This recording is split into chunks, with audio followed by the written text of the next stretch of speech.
प्यारे बच्चों नमस्कार। हमारे YouTube चैनल उस्मानी क्लासेस में मैं आपका स्वागत करता हूँ। तो प्यारे बच्चों, हाई स्कूल की जो ये हमारी बुक है मैथमेटिक्स की,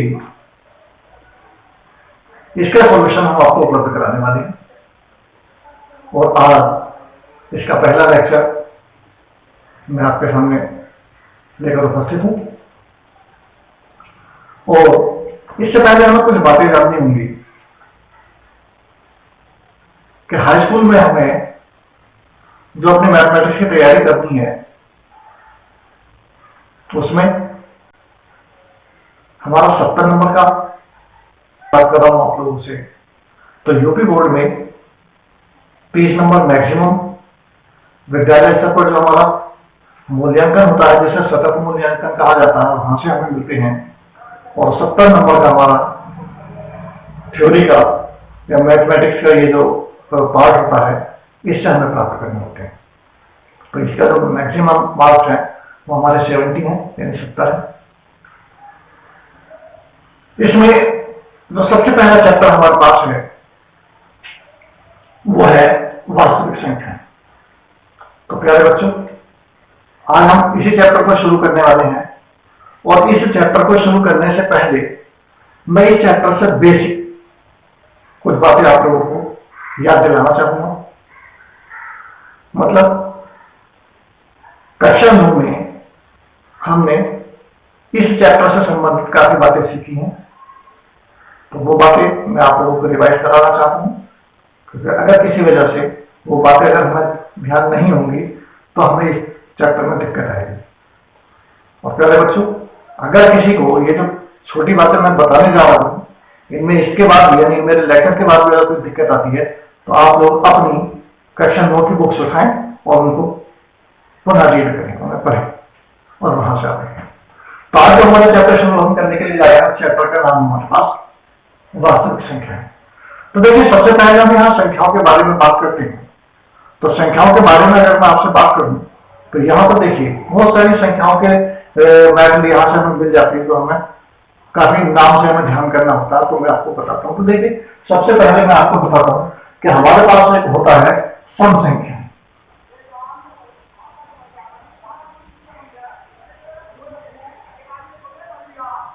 सम संख्या, तो सम संख्याएं कौन सी होती है? तो यह हमें ध्यान करना। तो जो सम संख्याएं होती है ना, तो उन्हें हम इंग्लिश में कहते हैं इवन नंबर। Even number. और ये जो होती हैं, ये होती है हमारे पास 2, 4, 6, 8, 10, 2। तो इस तरह की जो संख्याएं होती है, मतलब हम कह सकते हैं कि ऐसी संख्याएं जो 2 से पूरी भाग हो जाती हैं, ऐसी संख्याओं को हम क्या कहते हैं? सम संख्या कहते हैं। ये सारी चीजें हमने मैथ में पढ़ा रही है, फिर भी मैं आपको रिवाइज करा रहा हूं। नंबर 1, नंबर जो हमारे पास होती है विषम संख्या।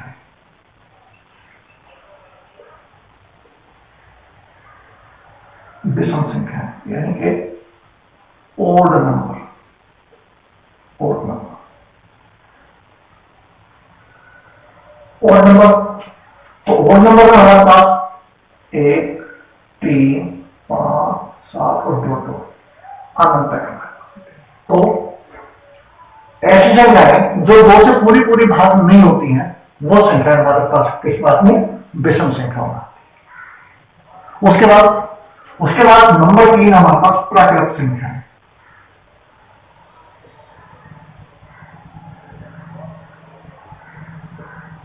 प्राकृत संख्या, और प्राकृत संख्याओं को हम नेचुरल नंबर कहते हैं। Natural number. और ये ध्यान रखेंगे, इसे जो इंडिकेट करते हैं वो हम कैपिटल एन से इंडिकेट करते हैं। और नेचुरल नंबर कौन से होते हैं हमारे पास? 1, 2, 3, 4, 2। यानी ये जो संख्या है हमारे पास, ये क्या कहलाती है? हमारे पास नेचुरल नंबर कहलाती है। उसके बाद हमारे पास आता है नंबर 4, पूर्ण संख्या है। पूर्ण संख्या है यानी कि होल नंबर।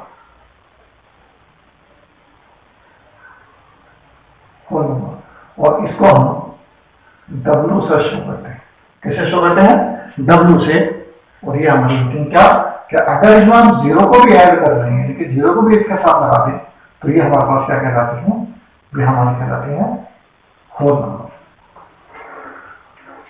नंबर 5 है हमारे पास रैखिक संख्या हमारे पास हो गई, और नंबर 5 है हमारे पास पूर्णांक। पूर्णांक, और इसे हम कहते हैं इंटीजर। इंटीजर, और इसको जो शो करते हैं वो या तो आई से या स्मॉल z से शो करते हैं, और ये जो होती हैं वो आपकी होती हैं कौन सी, कि 0, +-1, +-2, +-3 डॉट। तो ये हमारे पास होती है। प्लस माइनस का मतलब समझ में, प्लस का 1, माइनस का भी 1, प्लस का भी 2, माइनस का भी 2, इस तरह से ये हमारे पास संख्या है। नंबर 6 हमारे पास होता है, मतलब इस देखिए ये जो पूर्णांक है, हम इसमें ये कह सकते हैं कि होल नंबर और नेचुरल नंबर, यानी कि अगर दोनों को मिला दिया जाए और इसके निगेटिव मार्क्स भी अगर ले लिए जाए, तो इसके निगेटिव मार्क्स भी ले लिए जाए, तो ये हमारे पास जो कहलाती है, वो क्या कहलाती है, पूर्णांक कहलाती है। उसके बाद हमारे पास है परिमेय संख्या।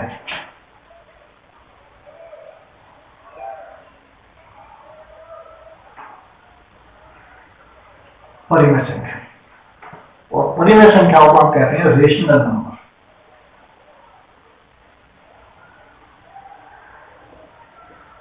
रेशनल नंबर, और इसे कैपिटल Q से प्रदर्शित करते हैं। और रेशनल नंबर जो होते हैं, कौन सी, परिमेय संख्या, ऐसी संख्याएं जिन्हें P/Q के रूप में लिखा जा सके, परंतु Q बराबर नहीं होना चाहिए 0 के, और P और Q अवयव होने चाहिए किसके, इंटीजर। मतलब क्या है कहने का, कि परिमेय संख्याएं ऐसी संख्याएं होती हैं जिन्हें P/Q के रूप में लिखा जा सकता है, लेकिन उनका हर कभी भी शून्य नहीं होना चाहिए, और P और Q जो होने चाहिए वो हमेशा क्या होना चाहिए, इंटीजर होना चाहिए। क्यों, अब देखिए यहाँ पर ये वाली बात हमें क्यों लिखनी पड़ी, क्योंकि हमने कहा P और Q की जो वैल्यू होनी चाहिए कैसे होनी चाहिए, इंटीजर, जबकि इंटीजर में हमारे पास क्या है, 0 मिलता। तो ये ध्यान रखेंगे कि इंटीजर में जो है कभी भी इसका जो हर होना चाहिए वो 0 नहीं होना चाहिए, तो ये बात हमें ध्यान रखनी है। उसके बाद हमारे पास अपरिमेय संख्या है।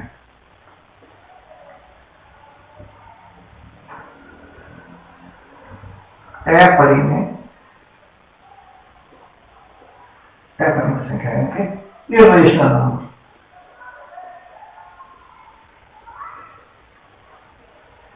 इर्रेशनल नंबर, और इसे हम करते हैं Q डैश से प्रदर्शित, किसी से, इसको हम Q डैश से प्रदर्शित करते हैं। और ये कौन सी संख्याएं होती हैं, ये होती है हमारे पास √2, √3, √5, √7 डॉट। विस्तार से मैं इसको बाद में बताऊंगा आप लोगों को। तो ये हमारे पास होती है कौन सी संख्या, परिमेय संख्या है, और ये होती है हमारे पास अपरिमेय संख्या। तो ये आपको ध्यान रखना है, वो है मैं अभी आपको दिखाता हूं। तो सबसे पहले मैं फिर रिपीट करता हूं आप लोगों के सामने कि सब संख्याएं कौन सी होती हैं, वो संख्याएं जिनका इकाई का 0, 2, 4, 6, 8 होता है, ऐसी संख्याओं को हम क्या कहते हैं, सम संख्याएं, या दूसरे शब्दों में हम कह सकते हैं कि ऐसी संख्याएं जो 2 से पूरी भाग हो जाती हैं वो सम संख्याएं कहलाती हैं। विषम संख्याएं जो 2 से पूरी भाग नहीं होती विषम संख्याएं कहलाती हैं। नेचुरल नंबर यानी कि प्राकृत संख्याएं कौन सी होती हैं, 1, 2, 3, 4, 5 ये आपकी नेचुरल नंबर होती है। पूर्ण संख्याएं यानी कि होल नंबर जैसे W से शो करते हैं, 0, 1, 2, 3, 4 ये आपके होल नंबर होते हैं, और पूर्णांक आपके इंटीजर यानी कि आई या जेड से प्रदर्शित करते हैं, और ये होते हैं आपके 0, +-1, +-2, +-3 टोटल, इस तरह से। परिमेय संख्याएं यानी कि ऐसी संख्याएं जिन्हें P/Q के रूप में लिखा जा सकता है, लेकिन उनका हर कभी भी 0 नहीं होना चाहिए, और P और Q दोनों क्या होने चाहिए, इंटीजर होने चाहिए। अपरिमेय संख्याएं वे संख्याएं होती हैं जिस तरह से √2, √3, √4, यानी कि हम दूसरे शब्दों में कह सकते हैं कि अपरिमेय संख्याएं वो संख्याएं होती हैं जिनका हम पूर्ण रूप से अगर वर्गमूल निकालें तो उनके जो पॉइंट के दशमलव के बाद जो मान है वो अनिश्चित हो जाएगा। इसमें और भी बात है कुछ, वो मैं आपको बताऊंगा फिलहाल यहाँ इसको इतना ही नोट करते हैं, फिर मैं आपको परिमेय के बारे में बताता हूँ। तो ये आप नोट डाउन करेंगे, इसके बाद हम आगे चलते हैं।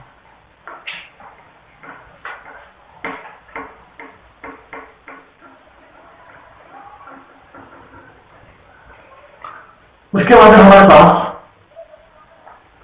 भाज्य संख्या है।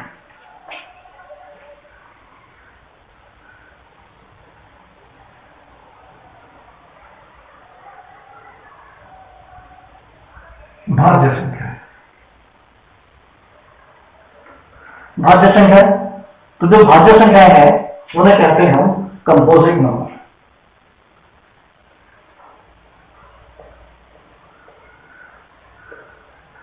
कंपोजिट नंबर, भाज्य संख्या कौन सी? Composite number. जैसे 4, 6, 8, 9, 10, 2। उसके बाद होती है हमारे पास अभाज्य संख्याएं।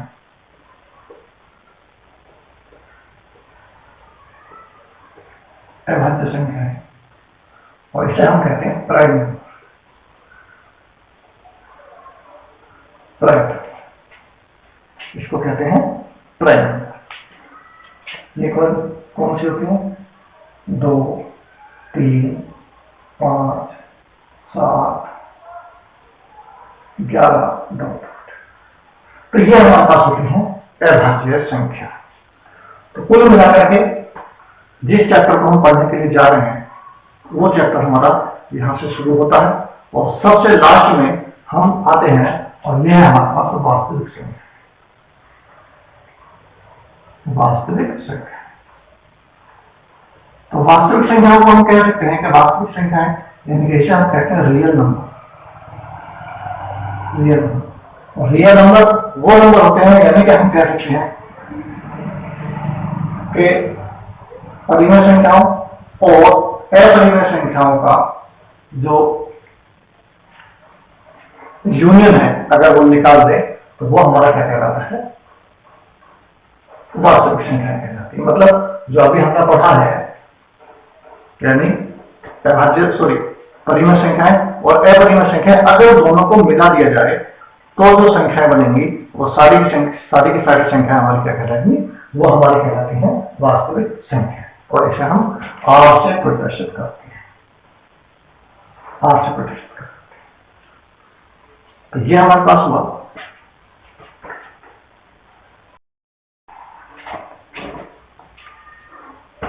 तो बच्चों देखते हैं, जो संख्या हमारे पास चल रही थी तो उसके कुछ टाइप्स हमारे पास रह गए थे जिनके हमें डिटेल के बारे में और बात करनी है, तो वो देखते हैं। तो सबसे पहले मैं आपको बता दूं भाज्य संख्याएं कौन सी होती हैं। तो आपको याद रखना है हमेशा, वे सभी संख्याएं जो एक और एवं स्वयं के अतिरिक्त, जो एक एवं स्वयं के अतिरिक्त किसी अन्य संख्या से पूरा भाग हो जाती है, यानी कि एक से भी भाग हो जाए, स्वयं से भी भाग हो जाए, तो ऐसा तो सभी संख्याएं हैं कि वो एक से भी भाग होती है और स्वयं से भाग होती है। लेकिन इसके अतिरिक्त भी अगर किसी संख्या से पूरा भाग हो जाती है तो ऐसी संख्या हमारी क्या कहलाती है? भाज्य संख्याएं कहलाती हैं। जैसे 4 है, 10 है, 15। देखिए 4 या 10, तो 10 2 से भी भाग हो जाएगा, 10 5 से भाग हो जाएगा, 10 1 से भाग हो जाएगा, और 10 10 से भाग हो जाएगा। तो ये ऐसी तरह की जो संख्या है वो हमारे पास क्या कहलाती है? भाज्य संख्या कहलाती है। एक क्वेश्चन बहुत ही अच्छा है, ये आपसे कभी कभी पूछ लिया जाता है कि सबसे छोटी भाज्य संख्या क्या है? तो सबसे छोटी जो भाज्य संख्या है वो हमारे पास क्या है? 4। उसके बाद आता है हमारे पास अभाज्य संख्या। तो अभाज्य संख्या कौन सी संख्या होती है? कि 0 एवं 1 को छोड़कर, यानी 0 और 1 को छोड़ दीजिए, उसके अलावा अब देखते हैं वे सभी संख्याएं जो स्वयं तथा 1 के अतिरिक्त किसी अन्य संख्या से पूर्णतः भाग नहीं होती, यानी 1 से स्वयं तो समान रहेंगी, लेकिन उसके अतिरिक्त कोई भी संख्या हमें ऐसी नहीं मिल पाती है जो उसे पूरा भाग कर दे। तो ऐसी संख्या हमारे पास क्या कहलाती है? अभाज्य संख्याएं कहलाती हैं। जैसे 2, 3, 5, 7, 2 बहुत सारी हो सकती हैं। और एक क्वेश्चन ये कंपटीशन के एग्जाम में बहुत ज्यादा पूछा जाता है कि सबसे छोटी अभाज्य संख्या क्या होती है? तो सबसे छोटी जो अभाज्य संख्या होती है वो हमारे पास होती है 2। तो ये हमें याद रखना।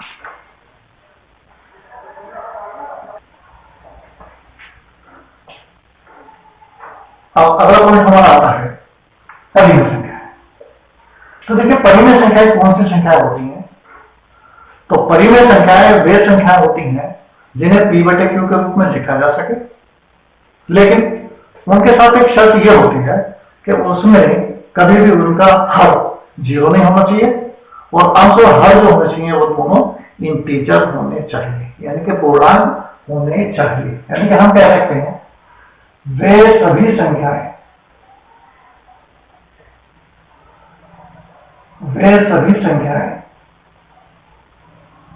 जिन्हें p बटे q के रूप में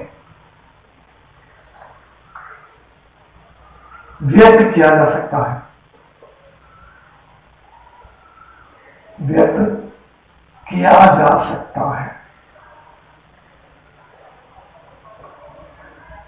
परंतु q यानी कि हम कह सकते हैं हर इज नॉट इक्वल टू 0, यानी उसका जो हर है वो कभी भी 0 नहीं होना चाहिए, तथा अंश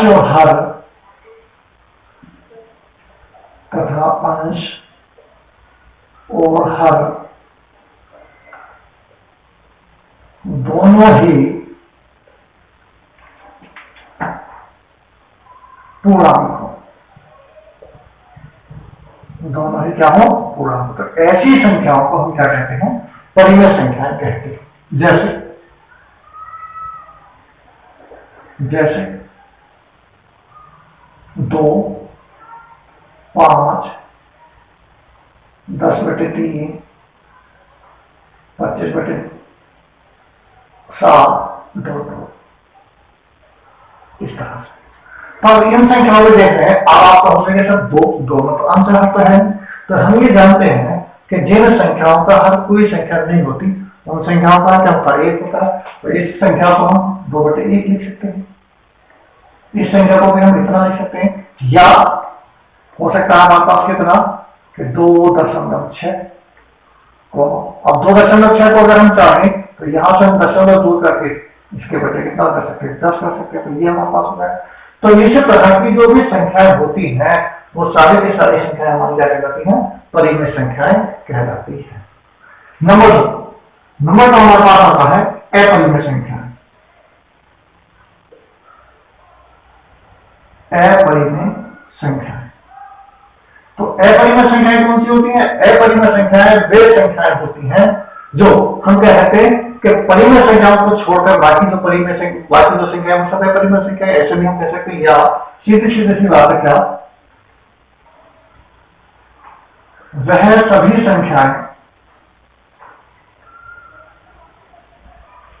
सभी संख्याएं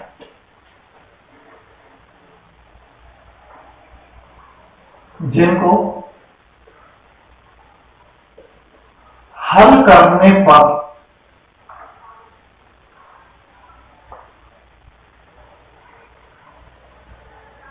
दशमलव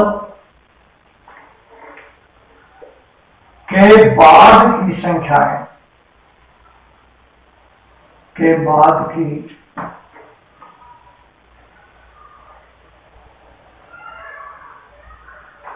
संख्याएं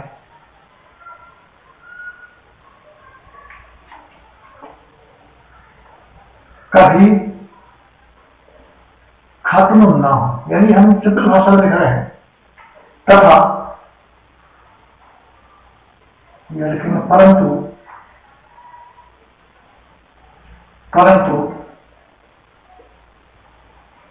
दशमलव के बाद की संख्या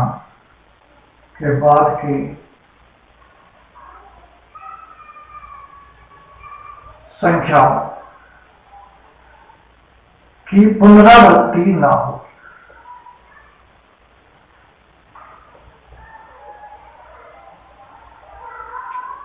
ऐसी संख्याएं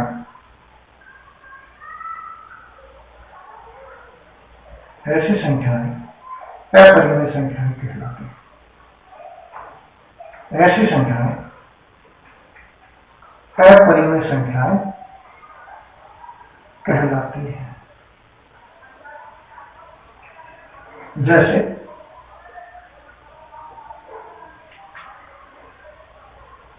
√2, √3, √5, √2। अब हम इसमें देख रहे हैं क्या कि 2 की अगर हम बात करेंगे तो 2 तो हमारे पास परिमेय संख्या है, लेकिन √2 क्योंकि जब हम इसका रूट निकालेंगे, इनके वर्गमूल निकालेंगे, तो इसके जो बाद के दशमलव की जो संख्याएं आएंगी वो कभी भी शांत नहीं होंगी, यानी कि वो कभी भी खत्म नहीं होंगी और उनकी पुनरावृत्ति भी नहीं होगी। तो ऐसी संख्याएं, फिर मैं आपको रिपीट करता हूं कि वे सभी संख्याएं जिनको हल करने पर दशमलव के बाद की संख्याएं कभी खत्म ना हो, परंतु दशमलव के बाद की संख्याओं की पुनरावृत्ति ना हो, ये बात हमें ध्यान रखनी है कि उसके जो बाद की संख्या है उनकी पुनरावृत्ति नहीं होनी चाहिए। ऐसी संख्याएं अपरिमेय संख्याएं कहलाती हैं, जैसे तो ये इस चैप्टर से संबंधित आपकी मुख्य बातें थी जो मैंने आपको कराई है। आप इनको अच्छे से ध्यान से पढ़ेंगे और मैं आशा करता हूं कि ये सब चीजें आपको समझ आई होंगी। इसके बाद हम अपने जो बुक है उसके चैप्टर नंबर पर चलेंगे और वहां से अपने क्वेश्चनों को देखेंगे और उस चैप्टर के बारे में हम थोड़ा सा बात करते हैं।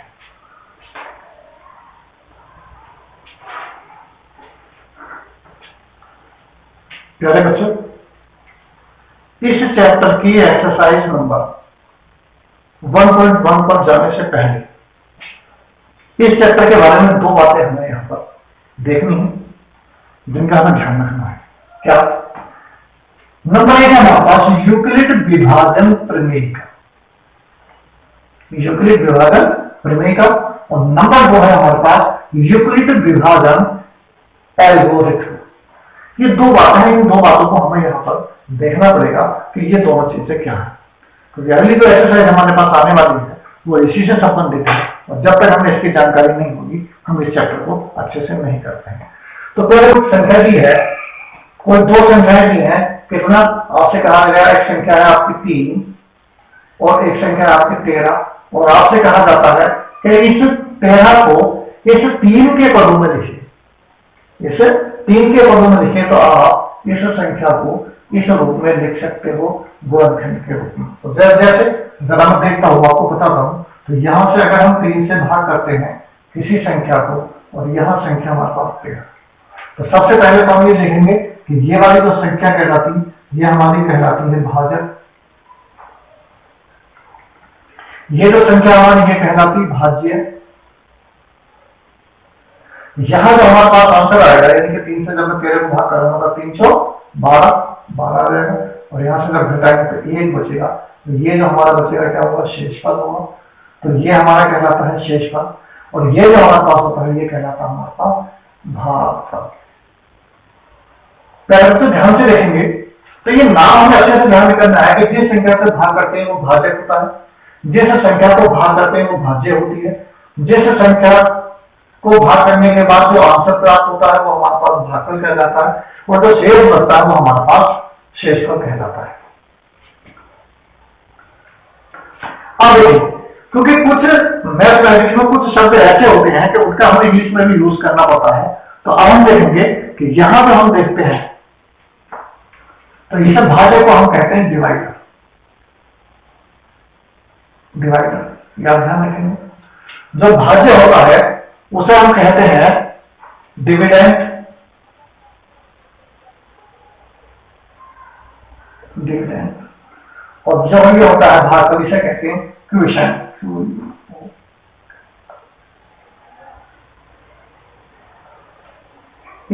क्विशेंट, और जो शेषफल होता है उसे हम कहते हैं रिमाइंडर।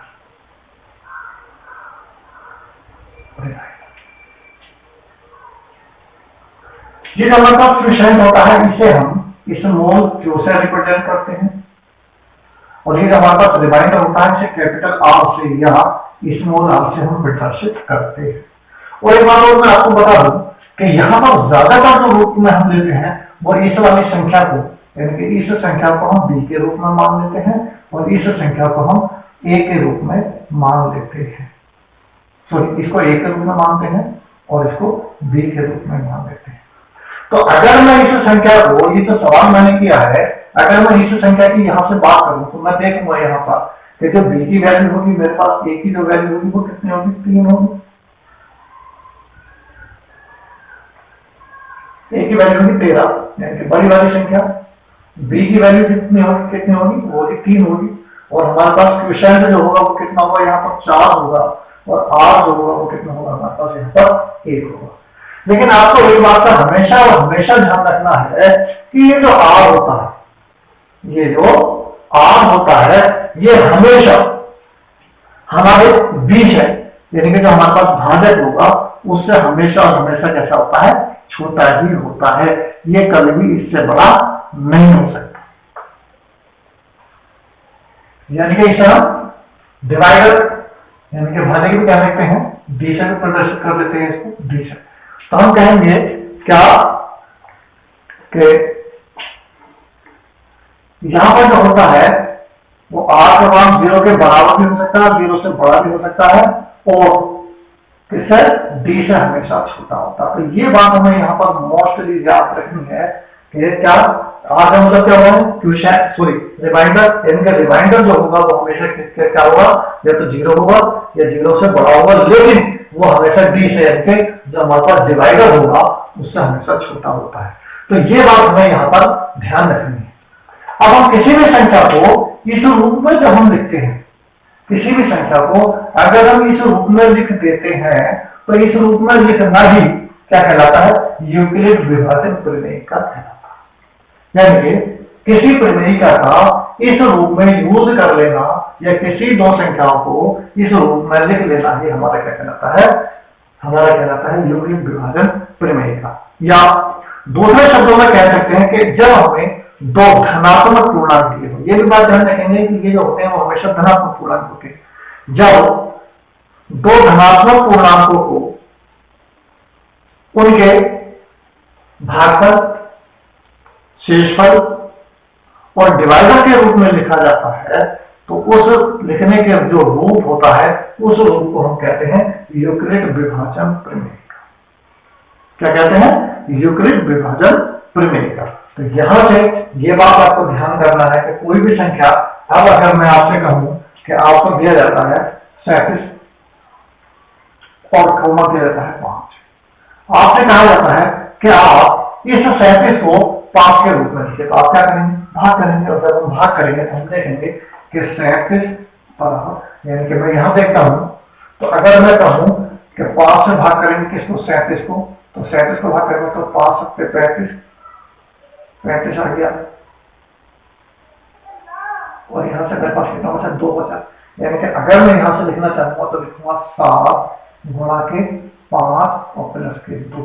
तो हमें यहां ध्यान रखना है कि हमारे पास जो ये 7 है वो क्या है, ये क्वोशिएंट है, ये क्या है हमारे पास, ये आर है, और ये हमारे पास क्या है, ये संख्या है, और ये हमारे पास क्या है, ये डिवाइडर है ना, 5। तो ये हमारे पास हुआ 5।